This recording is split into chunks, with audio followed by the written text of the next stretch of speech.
If you guys don't know Dave and Darren, these are both course directors here. Darren is a course director in the recording program, and Dave is a course director in show production. And both of these guys are industry veterans, longtime audio engineers. Darren on the studio side more so, Dave more on the live side, and that's our topic for today, is live versus recorded sound.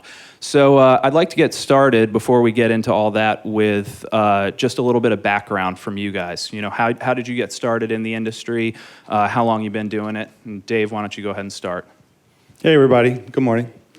I started actually in a studio, and back when hair bands roamed the earth, digital was first coming out.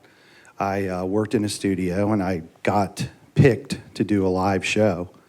And I did a Telemundo show down in Miami, and it was a big deal. And all the legends of Latin music, Celia Cruz, etc.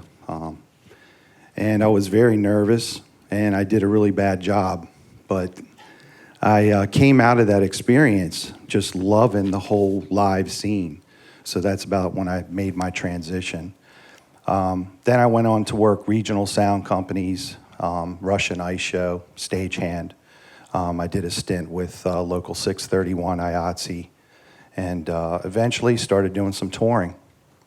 And it was a long process, but eventually you start networking and gigs started coming in. How about you, Darren? I started out in music when I was a kid. Played drums for all through, grade school, high school, all that. Got into a band, wanted to be a rock star. And, basically what happened is that I realized that being a musician wasn't really what I wanted. Really didn't dig the whole concept of somebody who was going to tell me how to play and what to play and producers and that whole thing. And so I actually got out of music. Went into another occupation, and things didn't work out there, so guess what I did? I came to Full Sail. And so I came to Full Sail in, I guess it was 91, 92. And when I graduated, got out of here and just, kind of hit the ground running. Started off with like DJ Magic Mike and 7 Mary 3 and Backstreet Boys and that kind of thing, and just progressed in the commercial world and got hooked up with Deep Purple in the early 90s, and pretty much after that kind of soared and ended up back here because I got tired of working all the time. Are you saying you don't work here? Yes. Well, I don't think this week is an indication this week is of not that, a good right? indication of all the hours that we put. No, it's, the business is really demanding on your personal life and on everything that goes on. And, there was a point in time where I felt like, my priorities needed to shift to, my family and my son and everything. And, I think, you kind of go through that transition of where you want to be. I mean, Dave's got it a lot worse than we do in the studio. I mean, these guys are out in hotels and everything. At least I'm going to the same cush place all the time. So, but yeah, and so when I came here to teach, it was just kind of a breather and deciding, kind of reevaluating where I wanted to be and whether I wanted to do commercial records or not. So. Very good. So all that being said, it sounds like both of you guys have been in the industry for quite a long time. Combined, probably 30 years plus, 40 years, something like that. I'd be interested to know. Yeah, what are you saying? We're old. No, nothing. I'm not trying to imply anything here. But what I'd like to know is what have you seen that's changed over that amount of time? Like on the live production side, and then also on the studio side. What's changed over those 20 years? I mean, I'm sure a lot of things. Wow, lots. First of all, I started back in the early 90s. I did a lot of hip-hop stuff, and I've seen that whole genre grow. As far as management, a lot of the gigs, the promoters, the artist management companies, they've really evolved. Back in the day, there was a lot of chasing money and that sort of thing. As far as production, I started when point source PAs were the norm. And for some of you too young to remember, back in the grunge days and the early 90s, the norm was to bring a massive PA into an arena and basically, mix really loud. The acoustics were terrible and the systems didn't work very well. And around the mid to late 90s, line array came about, And that just pretty much changed the whole complexion of the arena show. We had a lot more control over directivity, and shows just got infinitely better sounding. So those would be the big general differences. How about with for you with digital consoles? Digital consoles, well, you know, there's still a couple of us out there, us old timers, that still like the analog stuff. I guess Dave Radd is a real famous engineer with the Chili Peppers. He still likes to use an XL4. But I love digital consoles. So I embrace that whole idea of being able to store your file. Presently, when I moonlight, I do a lot of international shows. And nothing is better than carrying around a USB stick and flying into Santiago, Chile, and seeing a profile there. So I can just bang my USB in, and there's my show. So as far as digital consoles, they're still evolving. But yeah, I was on that in that group of people that embraced the whole digital thing. So, yeah. And how about for you, Darren? I mean, what's changed over, you know, since you were here at Full Sail as a student? What's changed now that you're back as an instructor? I don't mean just here, but in the industry in general. Well, I think, I mean, I don't know the old live world and how much, I mean, the studio world has literally been turned upside down. I mean, when I went to school here, Pro Tools was not in existence. And that kind of dates us for sure, but wasn't even there. I remember we were on a Deep Purple gig, and the bass player had come in, and he's like, yeah, you got to check this out. I got this little 2-channel thing, you know, and he's got a Mac SE, like the old classic, you know, in this little box.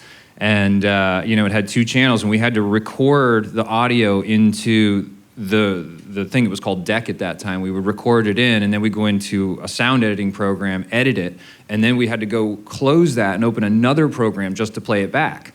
And I do remember once when we did a EQ or something, and we had to take a lunch break while it was processing. I mean, it just completely changed, you know, the realm. You know, so we went from a really hardcore analog. One of the first things, the studio I started to work at, they were like, here's a 1/4-inch machine, and you know, there was a voiceover, and they gave you a script, and you know, we would cut tape still. You know, we were still using analog.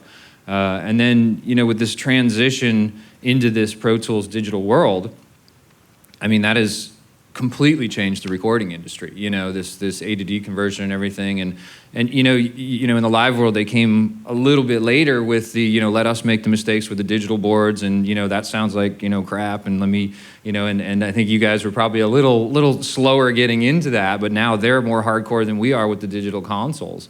I think one of the other things that really changed was obviously iTunes. You know, the formatting change in recording. You know, a live show is still a live show. You know, if we go see, you know, an arena tour, you're still hearing it. The speakers are better, the consoles are better, but it's still live music in that same environment where, for us listening to music, it's completely different. You know, we went from, you know, all of us, you know, having, you know, the cool car stereo to everybody walks around with earbuds. The stereo field has changed. The sound has changed. Everything about what we do in recording has hit this evolution of change. You know, it's not even the process of how we make it, it's the way we actually listen to it is different now. You know, if I could add something, you made me think about the whole digital scene. One of the things in live that we absolutely need is real time. And the whole latency issue when you go from analog to digital, that latency issue sometimes messes with artists with the in-ear mixes. So that's one of the things that we fight. That's why some guys are out there still using analog. Yeah, great stuff. So I'd like to kind of turn our discussion to the topic for the day, the live versus recorded, you know, after we've gotten some background here. And I want to start off talking about capturing the source, all right? Talk about how you guys approach miking instruments, miking vocals. You know, I know it's quite different for you out there doing live than it is for Darren. I think, you know, to me, the biggest difference is you have the acoustics of the room and that kind of stuff to contend with, where you're in a more controlled environment. And so I'd like to hear your guys' approaches to miking, and also if you have any mics or techniques that you just can't live without, you know, things that you come back to over and over again. Well, first of all, we do shows in rooms that were never intended for that purpose. So when we come in, we rely greatly on the local production crews, people who set the PA up, etc. And as far as capturing the source, the primary objective a lot of times is gain before feedback. So we have to get the mics really close to the source. And we also tend to use mics that can take a beating. So the old SM57 is a standard thing in our toolbox, as well as an 81. There are a few mics that we rely on because of their durability and good sound. But the gain before feedback thing is very important. You can't have an artist wandering around too far down stage, which is down on the front of the stage, and getting into the PA. Because if you've ever heard feedback come through the PA, it's a terrible thing.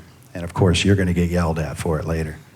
But as far as capturing the source, we use a lot of the same sensibilities. We try to get the mic to sound good before we go torquing on the EQ. But I would have to say the big difference is gain before feedback. Right, having to contend with feedback. Absolutely. Right. So how about you, Darren? Give us some insights on all the mic techniques. If you guys haven't seen this, actually, I was just watching one the other day. Darren has some videos on YouTube where you demonstrate a few different miking techniques. There was a grand piano, I think a drum one as well. Guitars as well. So if you guys haven't seen those, you should check those out. Pretty cool videos. Give us a little bit of insight on Those are on the Full Sail YouTube page. The Full Sail YouTube page, that's right. The studio is, and it's interesting because, Dave and I talk about audio all the time. And, there's always this line in the sand, of, live versus studio. And I think it's great that, we're actually doing this. But the interesting thing is that the same thing applies, the fundamental same thing applies for both of us, which is if you have a great drummer who knows how to tune a drum set, if you have a guy who actually has a tone in his voice, it's not some little screech or something, it has to start there. It's always the fundamentals of what you have. And I don't think that's like that's not in the studio, which I can get to in a second. The microphone's obviously completely different world. I'm in and we're the spoiled brats by all means. I have the best of everything with a $10,000-$15,000 mic that if he put it on stage, the wind itself would kill the microphone. So we have those advantages, but it really comes down to the fundamentals. We use 57s in the snare drum. The same mic he's going to put on a snare, I'm going to put on a snare in a $5 million studio, just because it is the right mic. And if the drummer can get the drum where it needs to be, if the artist knows their gear. I have the same guitar rig buzzes. If it comes in the studio and it's buzzing, guess what's going to happen if I record it? It's going to buzz on the recording. So I think it's always got to start with the fundamentals and then move forward from there. The interesting thing about the studio is that because of technology and the way microphones are progressing, everybody gets more. I mean, you guys have USB mics. I mean, Dave and I haven't used one yet, but I mean, it's coming, where you're going to power your mics and be able to plug them in all USB versus, whatever. In the studio, that's the first and foremost for me. If we have to spend 7-8 hours working on a guitar amp sound, before I even select a mic or even think about a microphone, I'm getting the sound right. Work with the drummer. And then I'm going to always go, people who watch the video. The video is a great example of that. We didn't just set up those mics because we're doing a video and we wanted to keep it basic and everything. Those are the mics that I would normally use. I normally use a 602 on the kick. I use 57s on snares. Toms, I always change my game up just because I'm actually trying to, sometimes you want a darker sound, sometimes you want the more brighter R&B sound where, a 414 may be too clicky or something. But so toms I move around. In the studio, we also have controlled room mics. I mean, Dave can't get ambience in a room because all it is ambience, where I can actually start and place mics and spend 3 hours going, you know what? I think 6 inches to the right really sounds better. So I think that's kind of our advantage in the studio. I've got go-to mics all the time. I mean, U67s, which is a vintage tube microphone. Those are my overhead mics by choice. And, you know, I use a lot of tube compressors, obviously. I'm a big fan of get the sound right the first time.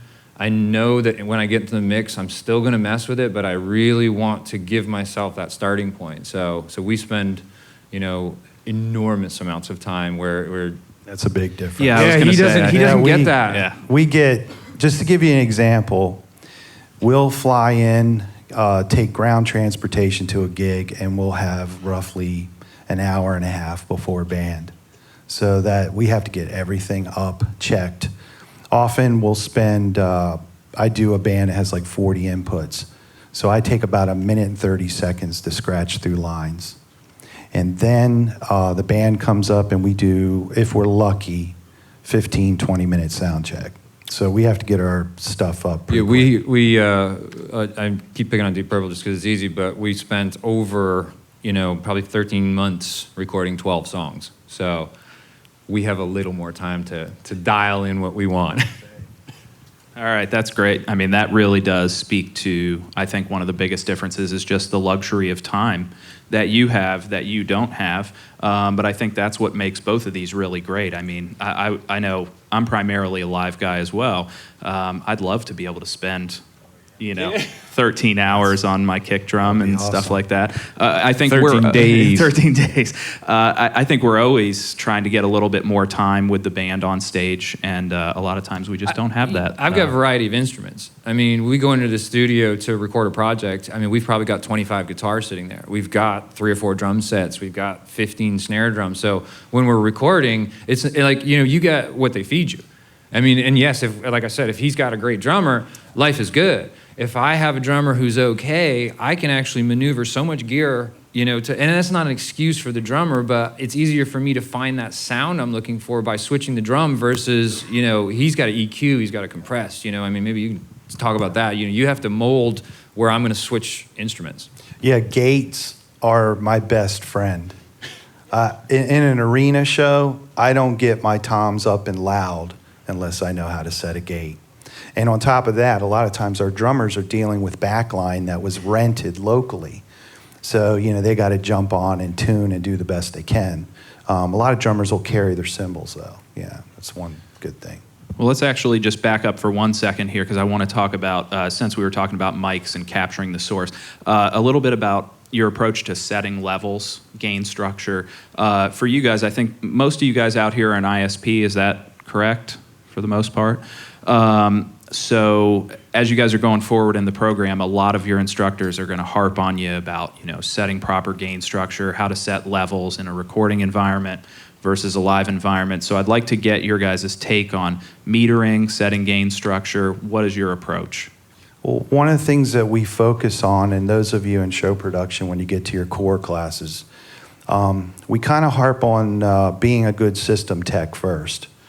And a good system tech brings the PA in, they aim it, they set it up, and they get pretty much everything ready for a band engineer to come in. And as far as gain structure is concerned, for instance, when I do my gigs on the outside, I carry a profile, playback rack, and basically I have 4 lines, left, right, sub, front fill. And when I get there, I have to meet somebody for the first time, evaluate the system, interface into that system. And then when I consider doing my sound check with the band and actually pulling my mix up, I can't just live in my console. In other words, my gain adjustment for each individual channel is relative to the situation of the day. There is, unfortunately, a lot of substandard PAs that you're going to go and you're going to see as you travel around the country. We may be in a casino today, we may be at a big outdoor venue tomorrow, but when I do my gain structure, like I said, the big difference that I see is that it's relative to the situation. I have to think system-wide all the way out to the amplifiers. So there is no turn the kick drum to -5 or turn the snare to -7. It's basically go unity gain on the output, on the input, and find the level. and approach 100, 105A weighted dB SPL. So there's tricks and techniques and survival skills, if there's no other better word for it, for setting gain structure out there. You maybe talk about the SPL level, like limitations. Maybe. Well, the SPL level, some of you have been venues. to shows, that for us that's different. You have a much more controlled situation, but a lot of places around the country have ordinances where, you could only mix to a certain level. Like the Greek Theater in LA is 95A weighted. And for students later, ShowPro students later, we go into all the weightings of SPL meters. But for the rest of you, A weighted is like your ears at low levels. And our ears don't pick up low frequencies very well at low levels. But OSHA uses A weight as a reference for industrial noise and exposure charts. So a lot of these venues have a 95A weighted speed limit. So when you're doing your gain structure and you're dialing up a band, you may have enough PA out there to kill a person. I mean, make people's heads explode. But, just because you have all that PA doesn't mean you're going to be able to, open it all up. So when you're setting your gain structure, I always keep an SPL meter close at hand. And I'm an old guy. I'm 50 years old. I've been out there mixing a while. And I've pretty much settled on my self-imposed speed limit of 105A weighted. That's when I don't have someone telling me, hey, you're going to get a ticket if you mix past 95. And Dave, how often is it that you have an imposed SPL limit versus, where you can kind of impose one on yourself? Well, about 30% of the time the venue has some sort of limit. There's an unspoken rule for corporate shows. And I don't know if any of you are aware or any of you work these, if you work for local stagehand companies. When you're doing like, Caldwell Banker Realty or something, their annual show, these people get all dressed up, they bring in big production, they hire a national act, but they don't want you to blast them out like a Nelly concert. They don't want you to bring the hammer down. They want to dance, they want to drink a little bit, and you got to keep the client happy. So that's where you would probably impose your own 95 type speed limit. There is one particular venue out there in Atlanta. I don't know if anybody's from Atlanta, but Chastain Park, they have a sick setup where they have a filter set at 63 hertz. And it's 95 for everything else, including 63 hertz. Now, if you know about A-weighted doesn't see 63 hertz very well. It's incredibly challenging to pull a mix up at that venue. And unfortunately, it's an indoor-outdoor shed that has an awesome PA. I mean, it's just begging for you to open it up and, whoop some butt. But as soon as you get that kick drum rolling, you got somebody pointing at a computer screen saying, you just violated the SPL limit. And they call it flags. You get 10 flags, and then you get a $500 fine, which, of course, I tell the production manager he's paying. So do you find that's mostly at outdoor venues that you have a speed limit?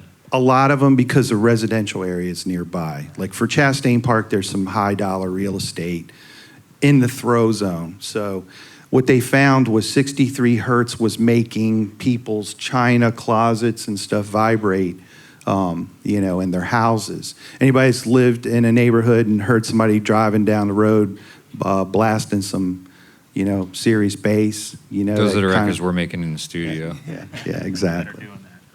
Okay, well, that's great stuff. So tell us a little bit about your approach to setting levels. I'm interested in, when you're tracking, what is your approach to setting levels then and then throughout the mix process? It's a lot more creative. I think what I'm getting from Dave is that he has to hit functionality before anything. I'm thinking the complete opposite aspect of that. I mean, I am so the other side. I am, what can I do to make this sound a certain way? And again, and it really does come back to a lot of time issue, but I may actually not gain something properly to achieve a certain bite or aggression or distortion that I'm looking for. But I have the control of being able to go, you know what, I don't like that, and I can go back and fix that, and so our gain structure, there's a proper gain structure. Obviously, there's a proper gain structure for everything. An analog tape machine calibrated at a certain level wants to work at that level. That's why we calibrate machines. It works best at that level. But in the studio, that's not always, we wouldn't have distorted guitars had somebody not gone, you know what, if I turn my amp all the way to, 11 or 12 or whatever it goes to now, we wouldn't have, the metal bands and everything else that we have. So I think in the studio, if you can control it, it's good to be a little creative with the gain structure. The differing thing now is that, look, the computer world has now changed everything. That interface has a hard top now, where in the analog world, things were built in. We just put an API Vision in Studio B, which is, an incredible console. Which just opened up, right? Yeah, it did, I think 2 weeks ago. And this is a vintage design. The architecture of the console is basically, what we call vintage consoles. Old Neves, APIs, Tridents are one of the sounds that we're all after. Part of the reason we're after that is because we can push them. And you have to be careful and you have to understand what you're doing, but pushing the stereo bus or pushing the actual channel strip gives you a different sound. And so creatively, we're trying to pick that out with the gain structuring. If I'm going to Pro Tools, I have to watch that ceiling. I have to watch peaks that I normally wouldn't because the analog tape machine is going to, or the desk is going to shave the top off, if you will. It's going to compress for me. So we're a little more liberal, I think, in the studio with gain structuring just because, I don't want to lose a performance. There's a lot of great stories about people like Barbra Streisand or Aretha Franklin who walk in the studio and they will only sing the song one time. You don't actually get a run-through, pass, whatever. They're performance artists, and they are going to walk up to a microphone, they are going to sing, and walk out of the room. So, there are tons of records, everything from Marvin Gaye to whoever. The vocals are distorted because it was a moment. And it's more acceptable in my world, I think, than if, Dave goes and distorts a vocal for half the show, somebody's probably going to say something. If I do it, I get the scapegoat of, it was creative. They meant to do that, because it's on the record. So, so that's, and then everybody has auto-tune and, distorted vocals for the rest of the time. We kind of set those trends by sometimes mistakes. And gain structure mistakes, I think, are one of the things that happen in the studio a lot that have created a lot of the sounds that we have. And it doesn't really have to do with gain structure, but the auto-tune thing. Someday somebody was sitting in a studio, they put auto-tune on, they were in the wrong key, they had it in auto, and the vocal went, crazy, and now, we all fight to get away from that, But yeah, I think gain structuring is a lot more of a creative process in the studio. You have to understand how to do it correctly, though. You can't drive the wheels off a car until you understand how everything works. It's so important to understand, how to do it clean, so that when you push it and you go too far, you know how far to pull back. Are there any pre's that you are favoring these days? Give us a few ideas here. I hate to keep saying spoiled brat, but man, that's what we are in the studio. Studios are loaded with gear for a reason. It's variety. I use, for drums, I'm a API guy on drums. I'm a vintage Neve Pre on guitars. On vocals, something totally different. It really depends on the singer. Like pianos, Martek makes an MSS 10, which is my go-to pre for piano recording. There's all kinds of variety for us. You guys that are in recording arts and everything, I'm sure you've looked through a Sweetwater catalog and seen, days and days of pre's. I don't know a lot of live guys. There are a few of them I've seen, but I don't know a lot of live guys that have, 28 separate pre's that they go on the road with, to be able to change the color of the sound. Yeah, I think that's one big difference too for you, Dave, is that you guys, he said a few times that he's out with a Profile, which is an Avid console, and so you're stuck with just the Avid pre's that are there, and it's really only on the very highest end tours that guys are out there with a huge rack of studio-like It does preamps. happen. And then there's a whole other sort of control element to that, right? Because if you do have a rack of those pre's out on the road, you're going to be buried in the rack the whole time reaching for those. So that's a big difference as well, I think. Time and control. I mean, in the studio, I think there's 80% similarity in what we do. Obviously we're always after end result, starts with a great source, but I don't have limitations, to be honest with you. I mean, the budgets are getting smaller, time frames are getting shorter, I get that. But I still have 70 microphones to choose for one instrument. Which one? What color? What are we looking for? And so I really think that that's a major, difference that you guys are fighting in the live world. I think we might be in the wrong side of the business, Dave. I got air conditioning all the time I too. think I'm cool. I think I like where I'm at. All right, so let's move on to talk a little bit about equalization. And one of the things, Dave, that I want you to speak about is not just equalizing individual sources, but also having to deal with EQing the PA as well. Maybe not from a system tech perspective, but I assume you get up there and just listen to the system and make some adjustments. And I assume that's not something that you do, which is equalize your monitoring system on a daily basis. Is that right? No. Right. Yeah, So that's kind of it's a little. Yeah. After, this is more Dave's wheelhouse than mine. I walk into a room that's either right or wrong, and if it's wrong, you figure out how to work in a wrong environment, and then you don't ever book that studio again. Yeah, the most simple enough. Yeah, it's pretty straightforward. You got people coming in and setting it up, and they pay a lot of money. Well, yeah, Pays people a lot of these money rooms to- are tuned, done, and I don't care, if Jay-Z's coming in, it's usually the EQing, the speakers themselves, that stuff is set in stone. You don't go in, and I don't have my EQ curve that I go in that you guys go in the audio temple and I have a separate EQ curve. It doesn't work like that. You tune a room, obviously a lot more acoustic treatment, but we tune a room to be as right as we can make it. And the problem with right is you can't look at a piece of paper and go, it's totally flat. I just wanted to ask you, what is right in your opinion? See, is it flat? No, it's the designer. To be honest with you, you could go into a Russ Berger design room, and Walter Stork did, or John Stork did a bunch of our rooms. And you go into one of his rooms, and he's very much into a very tight, compressed sound, and which I don't like. I'm quite the opposite of that. I like big control rooms with some energy where you're not feeling like you've got a speaker pounding at your head. So I'm a big fan of that. So I think that the term right is what works and feels good to you. It's subjective. It's right? totally subjective. It's the same thing. I mean, you can have Well- $5 million rooms that are Yeah. one's total crap and one's great. I can mix it and it sounds great. Dave could go mix in the studio, same room, and it could be just a completely different approach.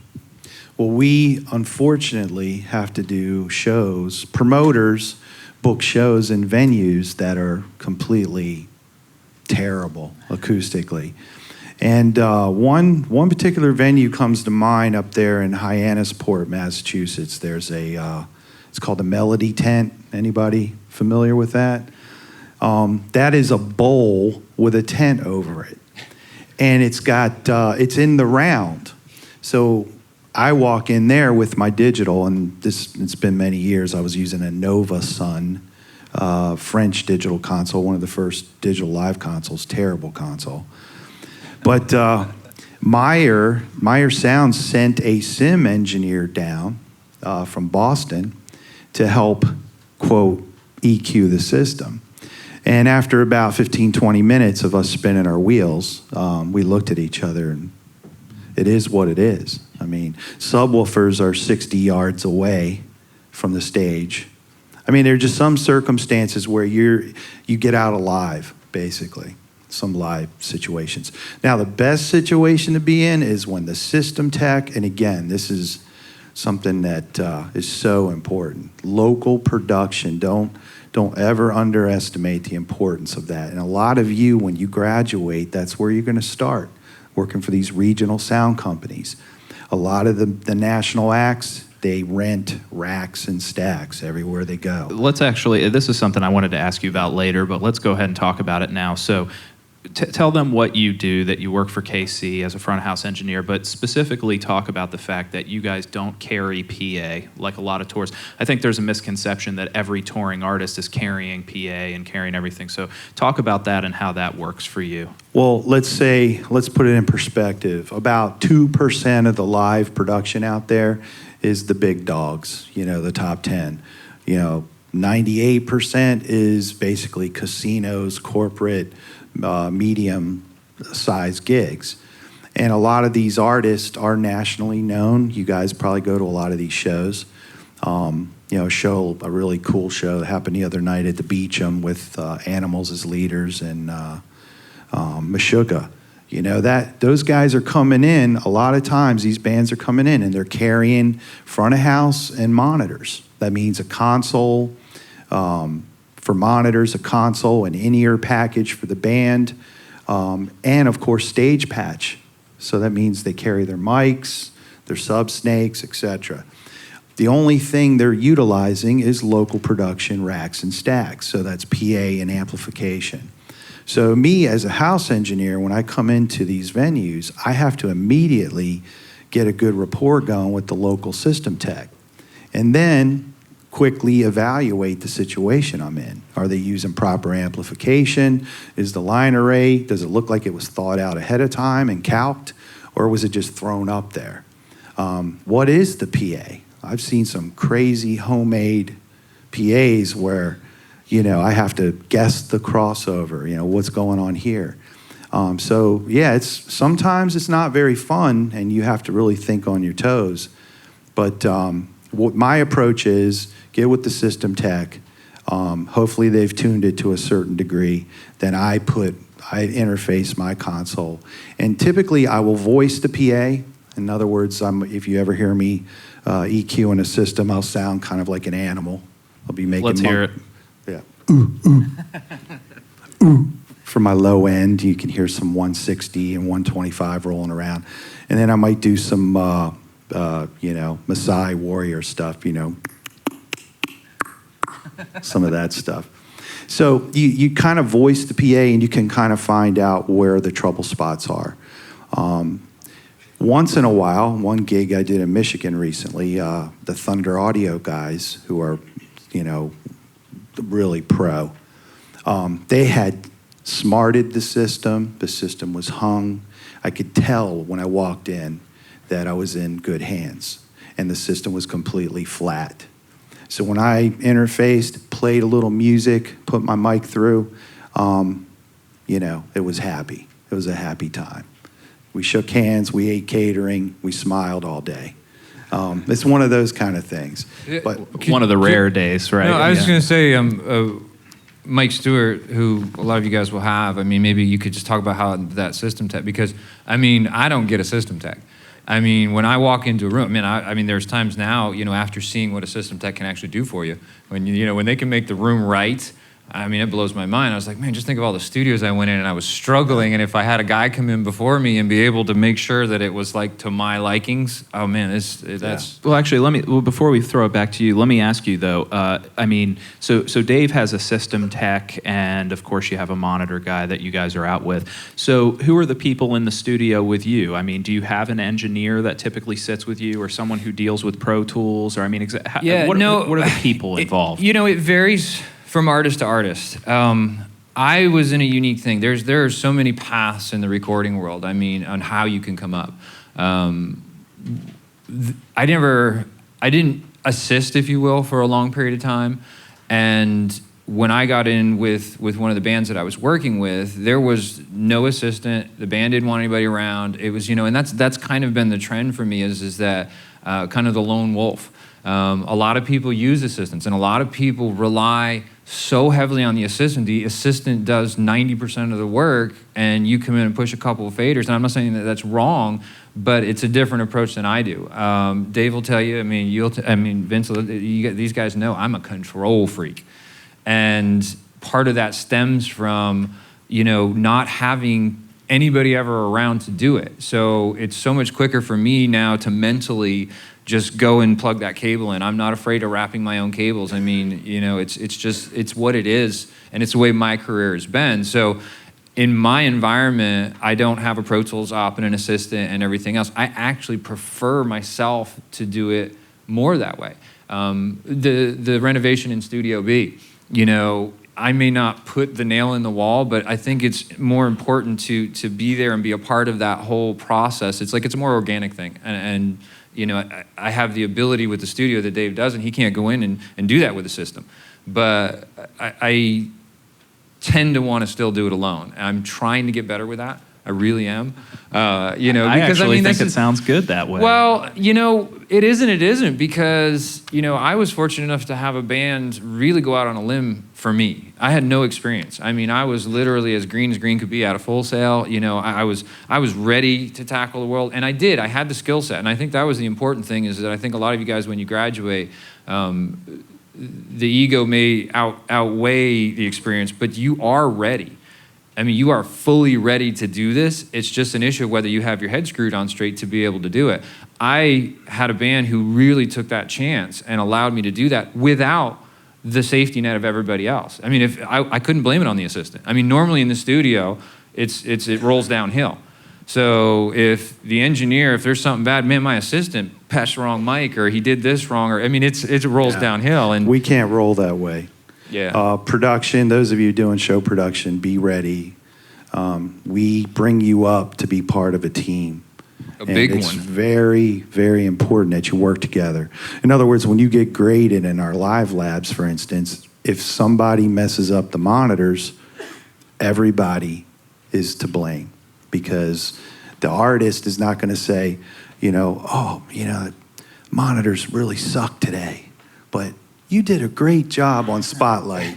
So come here, let me give you a pat on the back. It's never that way. If one thing goes wrong, I don't know if you guys have been watching some of the live documentaries. Nicki Minaj, I think, walked out and one of her stairs didn't light up the way she wanted it to. She called her full production team backstage and basically yelled at them. I mean, that's the way it is. You're a team, all for one for all. Talk about that team a little bit, Dave. Like when you're out with KC, who are the people that are out with you guys, and what function do they serve? Well, for those of you who don't know, KC and the Sunshine Band, anybody ever heard of them? Old disco band from the 70s. That's a big band. I mean, we carry a horn section, percussion, 40 inputs, dancers, there's choreography, and it's a big deal. It's a bigger show. And we get booked a lot in casinos and corporate type things. That's the dominant part of our stuff. But we require a production manager who has one of the most important gigs. They call ahead as much as a month ahead of time once a show is booked. And they make sure that our performance requirements are met. That's why a show rider is set out by artist management. And what that does is that's an agreement that when we do get to San Diego, the gear, the stage is the right size, the PA is the proper size, and that's all on the production manager. Then we have a tour manager that is basically a glorified travel agent, babysitter. And they'll take the main principal artist around to radio stations and TV interviews, and also they're the person who pays us. So we like to see that person very soon when we get off the plane. And then we have, of course, a monitor engineer and a house engineer, as well as a lighting designer. The show that I do is very choreographed, so it requires lighting cues, very precise lighting cues for every song. The stage is marked out very meticulously for distance and marks, so dancers can hit the marks, and the lighting designer has to coordinate with that. So that stuff is built over shows. I mean, when you have the same crew together for a long time, a lot of this stuff just gels, and it's constantly tweaked by the artist. And you guys have been together for a while, your group, yeah. Right? I've been people. Off and on, probably doing it since '98, and production manager's been there forever. And the monitor engineer used to do Sugarland, but he's been there for about 6-7 years now. So yeah, and Lenny, the lighting guy, he's going about 8 to 10 years. So yeah, the crew's been together a long time, and that's, that really serves an artist well. Hopefully you guys get a situation where you get to work with the same artist. So just to clarify, even though I may not use a lot of people, the normal thing in the studio is that there's an assistant engineer, an engineer, depending on the band, either producing or a producer and the band, and that's pretty much our world. A&R people, tour managers, all that kind of stuff varies from artist to artist. But the core people is literally an assistant engineer, an engineer, and then the producer. I did kind of want to just go back 1 second on the EQing thing, because I think it's important that everybody understands that what makes the music world go round is we're all individuals. I think there's a lot of boundaries with I should EQ to tape, I shouldn't EQ to tape, I should do this, I shouldn't do this. One of the things I think is key about what we teach at Full Sail is that we teach you the fundamentals. We don't teach you a hard and fast rule. Should you EQ to tape? If it doesn't sound right, I say yeah. We try not to, in the food chain, screw the next guy. We try not to in the recording world, because there is a next guy. I mean, if you're the recording engineer, then nowadays it goes to a mix engineer, and then it goes to a mastering engineer, and then it goes to duplication. So everywhere's along the line, we're trying not to screw the next guy. But we're also trying to get and capture that creative moment, whatever that may take. So I hear people all the time, you should never EQ to tape. That doesn't exist. I mean, you should do what you need to do to create a sound. And, if you take your EQ and you push 15 dB of everything, if the artist and you and everybody agrees that it sounds amazing, what's wrong with that? I mean, where is that, a wrong situation? You have to know how to control again, but I think that too many people are in the do's and don'ts and this and that, and every situation's different. I'm sure in live, I mean, every room. It's the same thing. I think, yeah. I think it is a subjective thing, and that's a really important point for you guys to understand, is that it is subjective. And keep in mind, how many of you are going to go see Buford Jones? Yeah, you'll notice Buford is, he's an alpha dog guy. He's done Pink Floyd, and most of his shows are huge productions. And Buford, the way he approaches equalization and the way he runs his console is a lot different than the way I would do it, and guys that do the medium, smaller productions.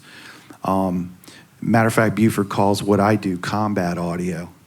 That's the term he used last time. Buford's also, you have to understand, at the Pink Floyd level, Buford is now in my world. If he wants a U67 over the drums, I'm telling you, he's getting it. And they don't care if they tear through 10 of them, Exactly. So he's in the spoiled brat world like me. And he requires a perfectly flat system. So Darren mentioned Mike Stewart earlier, and some of you in Show Pro will have him as a teacher. Mike Stewart, his specialty is to go around and basically make the system flat, to do on and off axis measurements and coordinate the PA and the fill systems so that everything is flat. So it's kind of like a blank, like a sheet of glass, when you step into the system. So guys like Buford can afford to boost, say, 100 hertz to get a kick drum to pop through the PA. Whereas people like me, I tend to run it off an auxiliary send, and drive the subs separately. So that would be a big difference. In addition, Mike also goes to houses of worship, and actually tunes those systems as well. That's a whole other occupation out there, a very cool specialty to have. I want to move on to talk a little bit more about signal processing, and specifically, I think this actually goes for both of you guys. Talk a little bit about the whole thing about plugins and how that's affected what you do. I know, Dave, you're out with an Avid console where you're using plugins. Certainly, you've used plugins as well, and I'd like to know, your thoughts on them and how that's changed your world. Me first. Go ahead. Yeah. Well, Darren probably will have a lot more to say about this stuff, but Yeah, the Avid consoles, and now I guess the Digico, and pretty much all of them now you can run plugins. Yeah, you can use. He can use the same. And when I get to plug, he can use the same Waves plugin. I mean, it is the same same pretty much everything the that I same, have yeah. in the studio now. Yeah, for me, my favorite plugin would be a multi-band compressor. And I do have a singer that we nicknamed Screech. And when she comes out, she's great theatrical type singer, but when she comes out for audience participation, she has this like 3.15K spike to the side of the head. And if you were to take that down on the equalizer every time, you know, the other parts of her singing would suffer. So a good multi-band limiter like the McDSP stuff is very popular. I use, you know, the basic package on the profile and things like the smack on the bass, and you know. But we use less is more for me. You know, I don't try to use too much. Of course, time-based effects is a different thing. I recently did a gig down in Jamaica, and a system tech, a guy named Tally out of New York, who has flown down every year to do the festival. He had an interesting perspective. He was watching me do my sound check, and he goes, "Yeah, you're a system guy, but you're also a mixer." And I was like, "Well, what are you talking about?" He goes, "I can tell the way you're using your reverbs."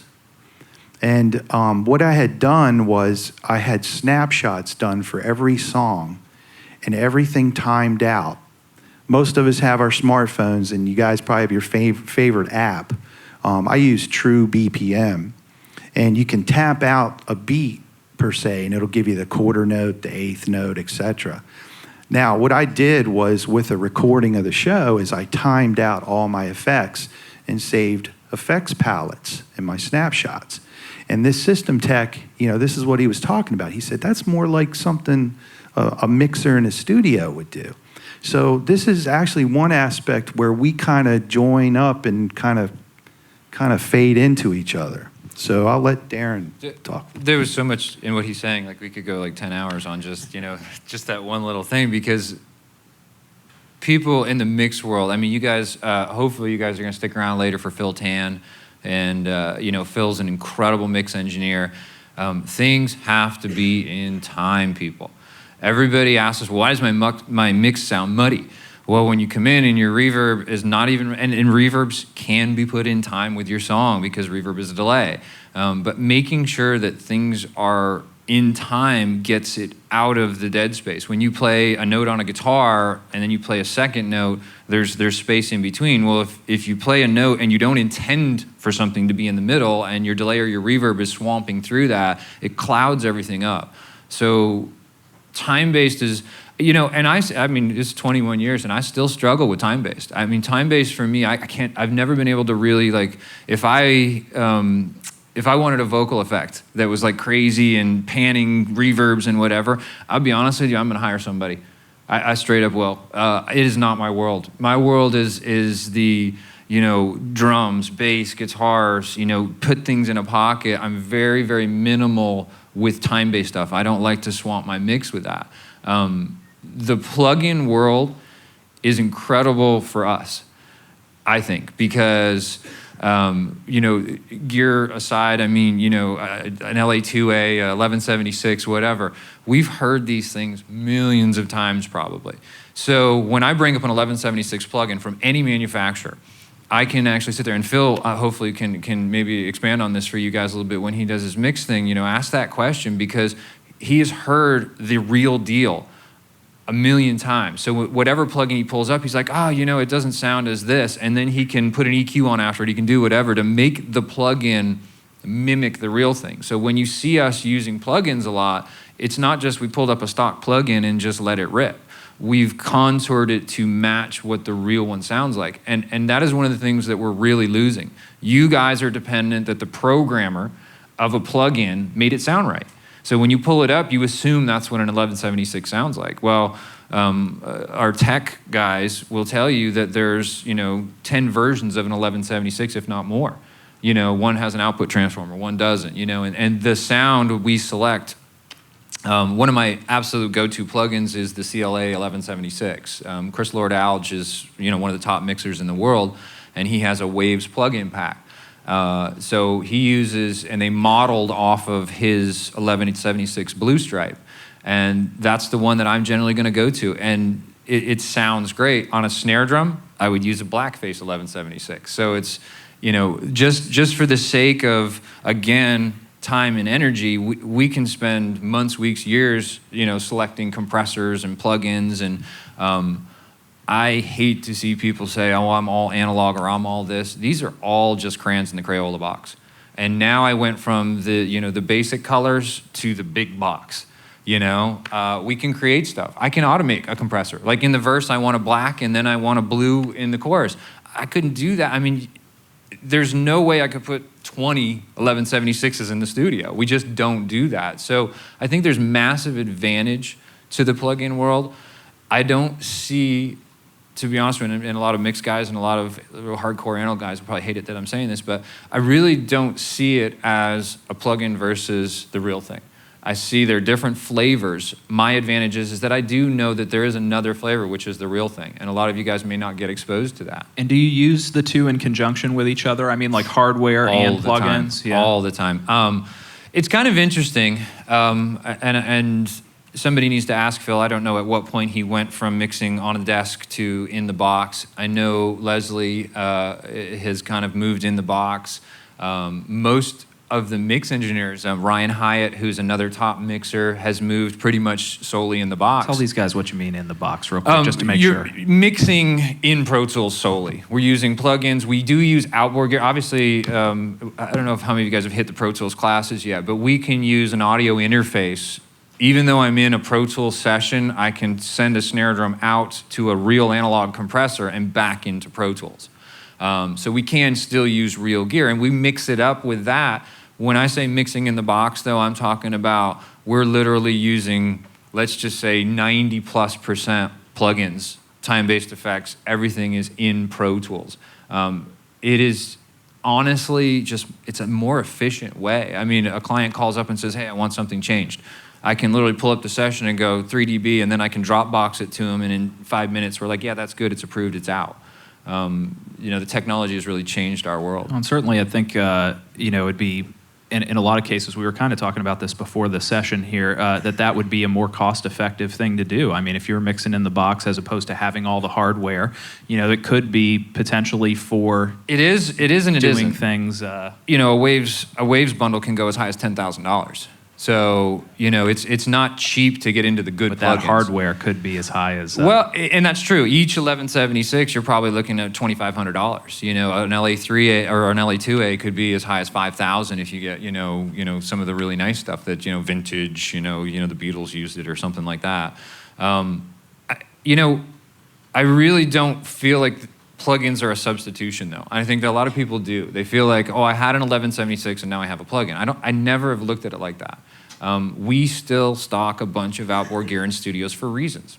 There are things that happen on an analog circuit. There are things that happen on an analog tape machine that cannot, we can get it close, we can do it different, but you cannot replicate. And if you want that sound, you have to go onto it. The founder of this, John Phelps, he loves analog. Like, he loves the way tape sounds, and he really pushes to work in that tape world. So there are a lot of bands and people that it's the preference, Yeah. That goes for live, too. We have a graduate, David Coyle, from show production, who does Stevie Nicks from Fleetwood Mac, and does monitors for her. And she complains about the plugins. She was complaining, and he finally had to go get a crappy SPX 90 outboard effect. She just is used to that sound. That's a sound she likes. So he had to go outboard, which for us is terrible because of the latency. One of the things I should point out is we have video IMAG. So you see the camera guys around the room. Typically at a concert, you'll have big screens up with video of the lead singer doing their thing. And if we're going outboard and back into the digital console, the latency starts to stack and it looks like a bad kung fu movie. So we, one of the limitations I have in live is it has to be real time. And, the good aspect is the footprint. We no longer have Widowmaker consoles that take 6 people to lift.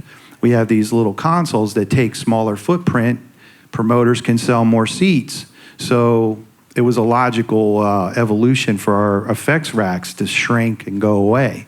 So I'm mainly, most of the gigs I do, it's all in the console now, dynamics and time-based. And I think one of the things that we kind of missed is that as much time as I get and as cool as it is in the studio, I don't get feedback from people who enjoy what I do.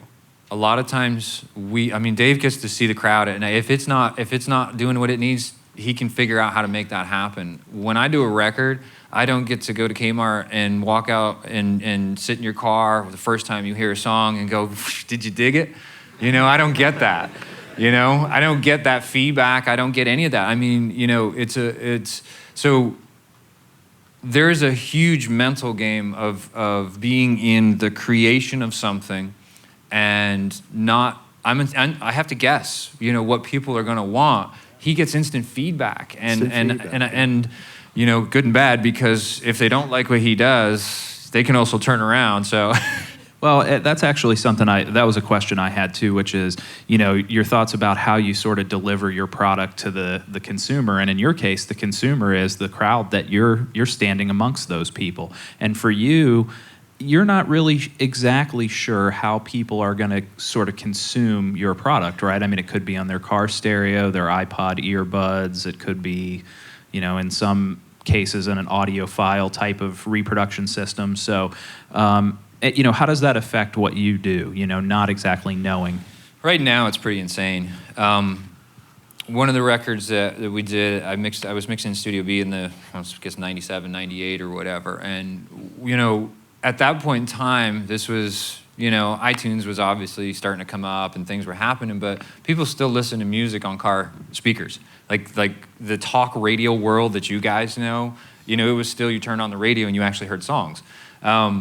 So we would actually mix. There are studios that had an old 57 Chevy tail end. They would literally cut it and put speakers in so you could walk out to the live studio, sit in a car and hear what your record was going to sound like. We mixed primarily for cars. It is awesome that you can have $80,000 speakers in your house, but that's like 0.001% of the population. Most people don't even listen to music in the same room that it's playing from. So we would literally create those environments. Now, I don't know if you're listening in your car, earbuds, MP3 versus high-res stuff versus, it is so all over the map that the delivery format for us, for you guys, we have a lot of stuff going on in this Hall of Fame. You have some of the most, like you mentioned Buford, we've got Bruce Swedien. Bruce is the godfather, if you will, of the engineering world. And I will never forget the time that he was doing one of those seminars over there, and Bruce said, if you do it right, it doesn't matter what they do to your file. And he played, I was Beat It or Billie Jean, I can't remember, I'm sure you guys were there. And he said, look, here's the original, they played it through the PA in Live One, and it was, big and thumpy and everything, and he goes, here's the MP3. And he played it, and it was big and thumpy.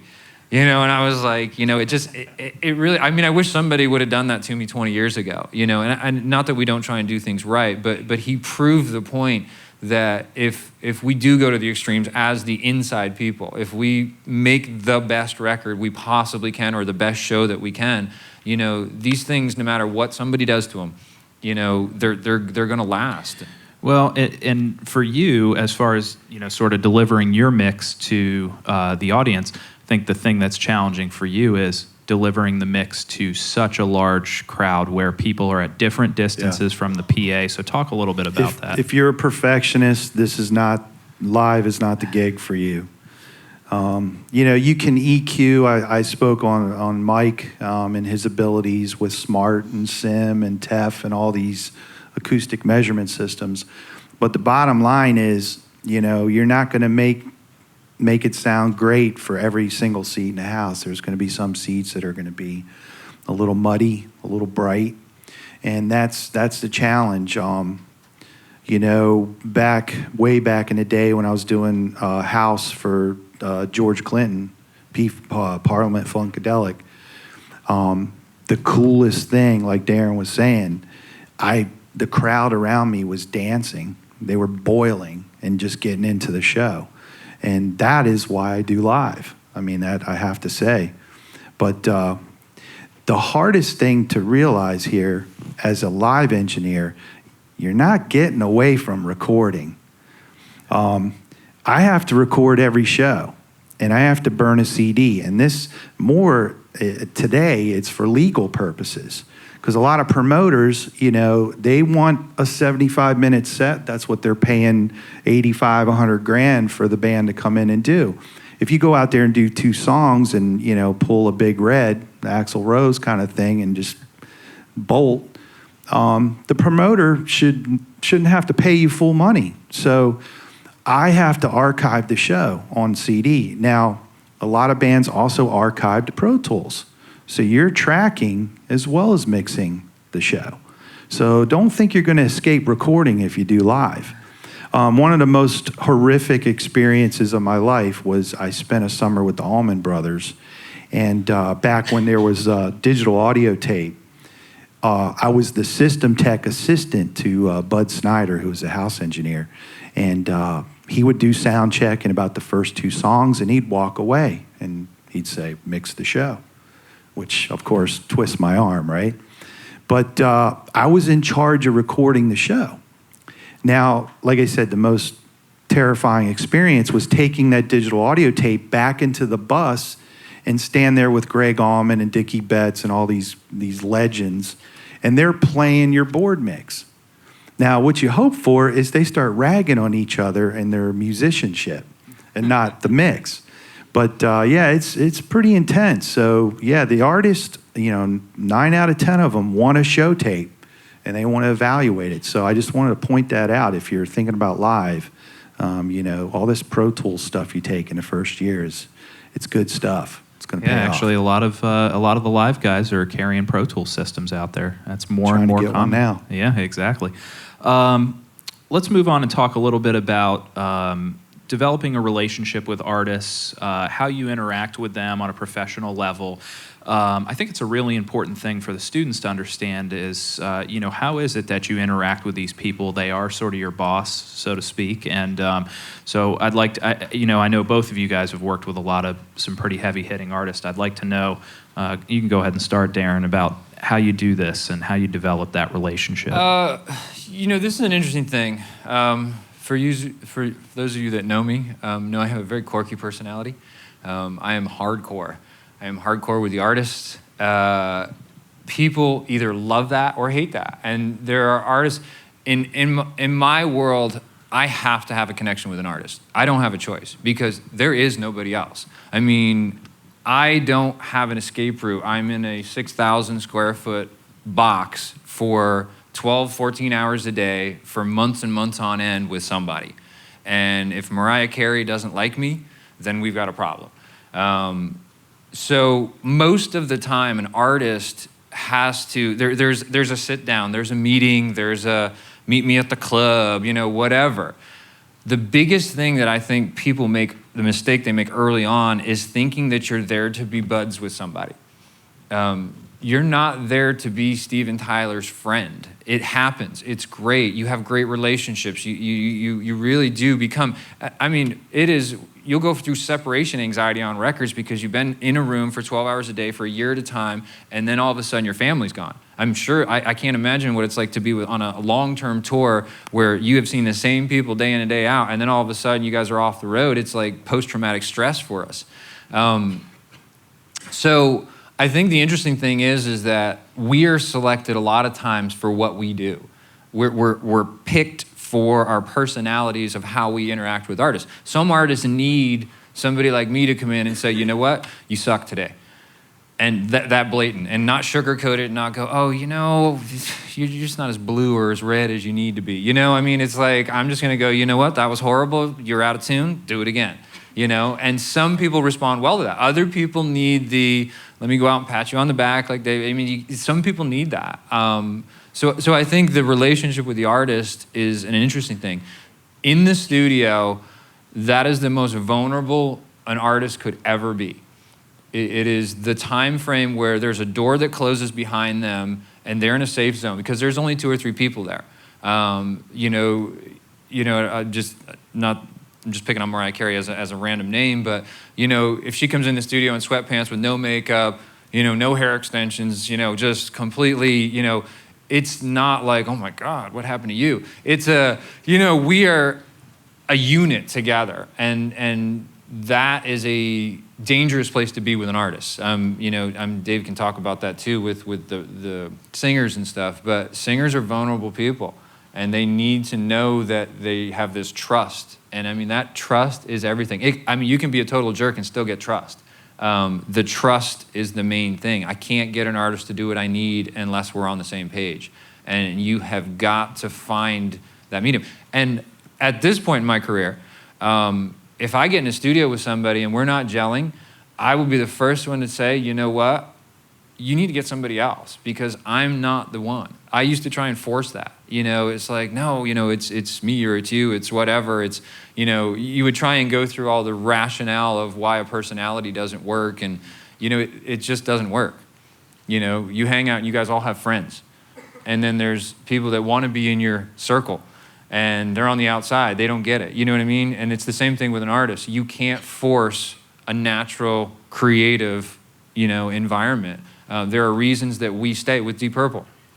This was, 10 or 12 years of my life, but do I, do Christmas cards and call them on the weekends and, hang out at the bar? I was the guy who was always in the studio. Everybody would leave to go to the bar or wherever else, and I'm there working.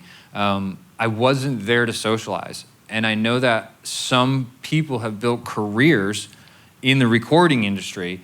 They could walk in the studio and barely turn up the volume on the console, but they're the producer or they're the engineer or they're the mixer or they're the whatever because of that comfort zone that an artist has with them.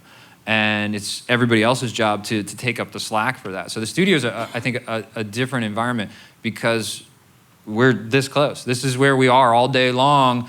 I've got to see you, look you in the eye and say, you know what? I don't know about that. I don't know on the live tours like how much you interact with the artist or see them other than, the few times. Yeah, so you can. For instance, if any of you go work for Claire Brothers in your training, they actually have a thing they do teaching you how to approach artists, how to maintain your distance if need be. But I think the approach to gaining rapport with the artist is infinitely varied because some artists are just off the hook crazy. And you still, you have to be a pro. You have to be professional. You have to be consistent. That's what they respect. And you may not have a lot of contact with them in the beginning. As a house engineer, you should, but it doesn't always happen that way if you're hired in and you're replacing the last person they fired.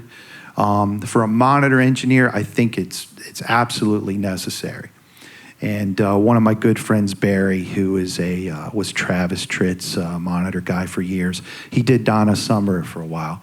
And Donna Summer had been through a lot of different monitor engineers because she couldn't get what she wanted on stage. And Barry, being himself, country boy, just, friendly, down-home kind of guy, went to her dressing room and her bodyguard almost beat him up. But he got into her dressing room and had a conversation with her. And then from then on, that trust was built, that familiarity. And that's the big deal there. You don't have to be the best technician, best mixer on the planet. But if they get used to the way that you do it and they know if they ask you for something in their monitor, you're going to deliver consistently, you're going to be there for a long time. We're in the service industry. We have, people are, we all talk about the records and the mixing and the this and the that, but at the end of the day, we're people making records for people. So we've got to find that balance. I think that's critical. but I also don't think it can be forced, and that's something I'm learning. No. I mean, maybe that is the point of getting old is you learn that thing, but you can't force that connection. A word of caution, though, for the live people. When you're on the road, you do have days off and you have money in your pocket and you have plenty of opportunity to get in trouble. And, you know, for my band, it's the horn section. These guys aren't right, okay? And on days off, I try to stay as far away from them as possible. You have to be a pro. The thing is, you can't be partying with the band all the time. I had a former graduate who got a really awesome gig on the Family Values Tour a few years back with Metallica, and he was doing monitors with the Deftones. Now, those of you who know the band, the Deftones, they are legendary for their excess. And this monitor engineer thought it was cool that they were inviting him to all the soirees and, you know, oh, they love me, man, it's awesome. But the thing is, one day the production manager's banging on his hotel room because he missed lobby call. And you don't do that. And what happened was he ended up getting sent home. Lobby call is, you know, when you're traveling on the road, you're meeting flight schedules, and I mean, these are razor thin schedules. You're catching ground transportation. Early is on time. If your call is 4 o'clock in the morning, you're sitting down in the lobby at 3:45, 3:30. So partying with the band, they live a completely different life. All they have to do is recover and be coherent at 3 p.m. for sound check. Meanwhile, you started out at 6 a.m., 7 a.m. setting up, you know, putting points out for PA. If you're band people, you got there maybe 2 hours ahead of time. So you're on different planes, and a lot of times you have to, that's the hardest thing, maintaining that professional line in the sand between, you know, socializing with the band and just doing your gig. Yeah, so I think what I hear both of you guys saying actually is that attitude is really important. Professionalism is really important. It's not just about hanging out with the artist. I mean, like you're saying, you're staying there in the studio working while those guys are going out to the bar, and you know you're striking stage and PA and flipping your console. When they're out, they're already back at the hotel. And that actually leads me really well into I think what'll be my last question, which is from both of you guys, what do you see for all these kids out here who are coming through Full Sail as you know, what's the job market looking like? What are some exciting things that are happening in the industry as far as what they can be looking forward to? And what do you think they need to be doing to, you know, plan for their career and their job search here over the next year? Well, I would say you're doing the right thing already. You're here. You're sitting here at Full Sail. So, I mean, you've already made the first step. Also, networking, I mean, with each other. You don't know who's sitting in this audience right now, maybe up here 5, 6 years from now, being inducted into the Hall of Fame for some big record or big thing you're doing. So it won't take you long. And I think that's what you have to realize. You're in production industry, you're 1 or 2 people away from knowing everybody. It's a very small world. So networking is probably one of the most important things you can do with each other, your teachers, and if you do some stuff on the side while you're here, that's how you get the ball rolling. In my old age, most of the gigs I get, I'm sure it's the same way with Darren, it's friend of a friend, it's connections, and that's something you can do. And of course, keep your technical chops up. Once you get out of school, you know, we teach you to fish, but you know, when you get out of here with your degree, it's not over. Make sure you get the trades, make sure you keep your ear to the ground, keep learning, go to seminars, try to keep yourself current with technology. So those are the main things I would say. I think that one of the huge differences is that we get, in the recording world, we get credited for what we do, which is a whole different ballgame than these guys. You know, they're out, you know, busting it for however long the tour is, and at the end of the day, you know, nobody knows Dave. You know, Dave's the front of house guy. That's all they say, front of house guy, you know. But I'm just saying, when we do a record, that's everywhere. That, I think, is the biggest change for you guys, is finding a way. The recording industry was built upon somebody hearing a record, a band hearing a record, whether it be local, international, whatever. That's how Phil gets hired, because somebody heard a Rihanna mix and they're like, you know what, I love that Rihanna mix, that's what I want. And who mixed it? And they could flip the record over and they could see that's the person who did it, that's who I'm gonna hire, make it happen. The artists don't care who you work for, what's going on, they just do that. So his word of mouth in our world translated into your name being on that record. Nowadays, this is completely changed. So for you guys, you do a song, you put it up on iTunes. If you buy the album, which obviously we know rarely happens now, but if you bought the album, you might get the booklet that comes with it. And then in the booklet, there's this name.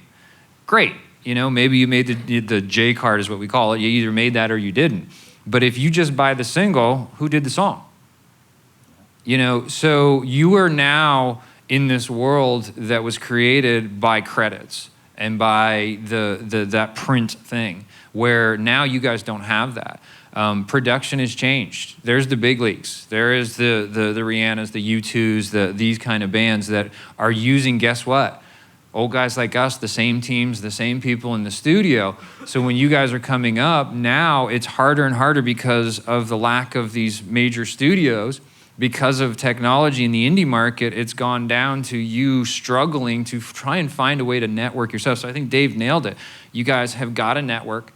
You've got to find a new way to sell yourself in what you can offer an artist. How do you get your skills to this guy who you know, before all they did, if I had a band, this is a very quick story, that there was a band who had heard the Deep Purple records, and they were from Bulgaria, didn't even speak English, like literally no English, but they wanted me to do their record, and we gave them some astronomical fee. We rented a bunch of gear, and we were like, they're never gonna take this. You know, they had to fly from Bulgaria to Florida to record a demo. And, you know, so we gave them, you know, the big number, everything else. And, you know, basically they were like, yeah, sure, we'll be there. You know, so, and that was, this had nothing to do with, they didn't even meet me. They didn't even speak the same language. This was literally off of that name being on that record. And they didn't care whether I was good, bad, or whatever. They wanted the guy who did that. And it had nothing to do with me. And that is a tough thing. I don't even know how to advise you guys on that, because it's changed so fast. And it now with the laptop, I mean, you open up a laptop, you do have a studio. And can you do the production? I think if you've got the ears and your head on straight and everything else, it's obviously the technology's there. We would be foolish to sit up here and say that you can't do what I can do in that $5 million room. I've heard some of your guys' production that is ridiculously good. And I sit there and scratch my head and go, woof.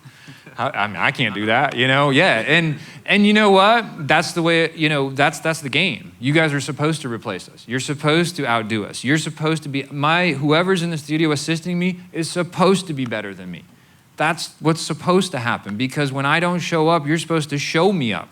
You're supposed to sit down in the chair, and then the artist goes, why do I have this other guy?